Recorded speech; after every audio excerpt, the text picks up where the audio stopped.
the 144,000 more empathetic and patient with imperfect humans than angels might be.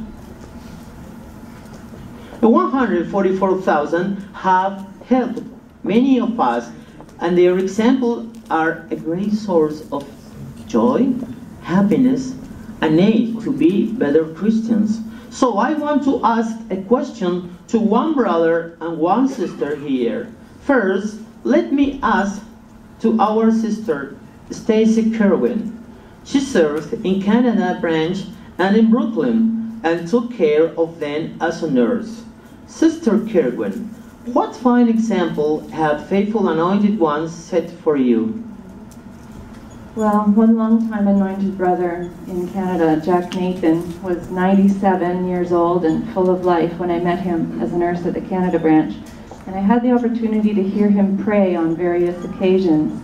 And he would often mention this request in his prayers: keep us in your love and fear. Hearing that taught me that even if I have many years of faithful service, I should be humble and continually request Jehovah's help to stay in his approval. Also, another thing I've noticed about the anointed I've come in contact with in Canada and Brooklyn, brothers and sisters, they're all very faithful and loyal servants of Jehovah, but this didn't require that they all have the same personality. Some were quiet and reserved, some were more outgoing, some were especially kind and generous, and others expressed their strong distaste for false religion. And seeing the variety of personalities in the ones that Jehovah has chosen to be kings over mankind showed me that they will be understanding rulers, since all of us are made up of a variety of personalities. And one more revelation for me of Jehovah's love and wisdom.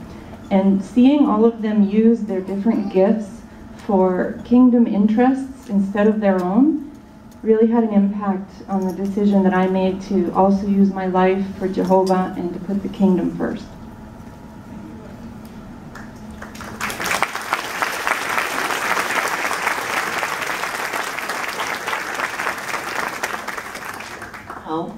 Now I want to ask to our brother Aaron Trahan, who also worked caring for many anointed ones in the infirmary, including many members of the government body. Brother Trahan, what fine example had faithful anointed ones set for you? It's amazing to see how down to earth they were, humble, loving, flexible.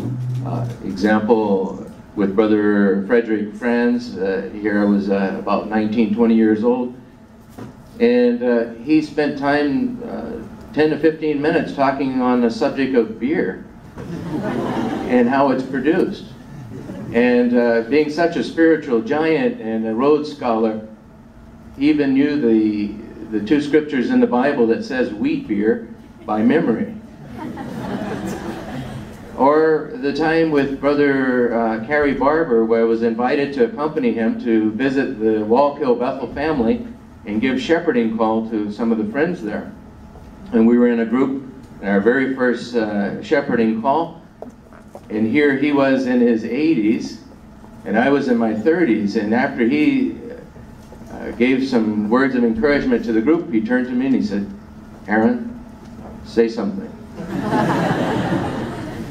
How do you follow a member of the governing body in their 80s? Wow.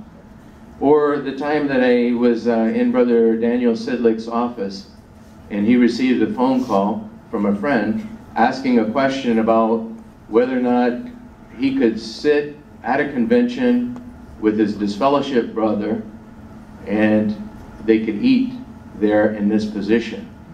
Well, Brother Sidlick didn't answer his question. He said, "Call me back in a few minutes and I will consult with someone else." He hung up the phone and he called Brother Samuel Hurd. And then the brother called back and he gave him the answer, and the answer was very loving and flexible, and it was, but I stood back in awe and I said, here a long-time member of the governing body, a white Polish brother, called a new member of the governing body, a black brother from the South, and consulted with him on the subject. So I stood back in awe and said, this is Jehovah's organization. and what loving brothers will be governing from the heavens. Okay. Thank you very much to both.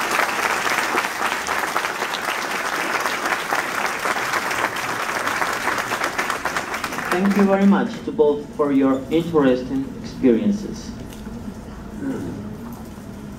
What do you think about the 144,000 thrones? Well, in this symposium, you have heard three parts. And now it's time to a test. No, not a test. It's only review questions. Okay? Now the first question is the following. Why is God's rulership superior to man's? And the answer is the following.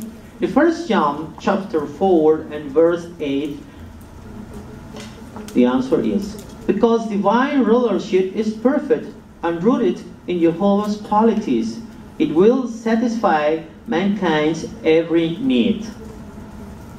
Now, the second question is,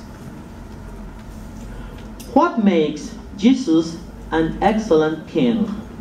And the answer, you can look at Colossians chapter 1 and verse 15. Jesus perfectly reflects his Father's qualities of love, justice, wisdom, and power. And the third question is the following. Why will the 144,000 be good rulers? And the answer is in Revelation chapter 14 and verse 4. They are inflicting loyalty to Jesus, their love to truth, and the fact that they experienced problems like those faced by survivors of Armageddon and resurrected ones will make them empathetic rulers. If you see the Proverbs and chapter 29 and verse 4, you can notice that this verse assures us that when the righteous are many, the people rejoice. What grand rejoicing there will be when all thrones reflect the loving qualities of the source of all power and authority, Jehovah.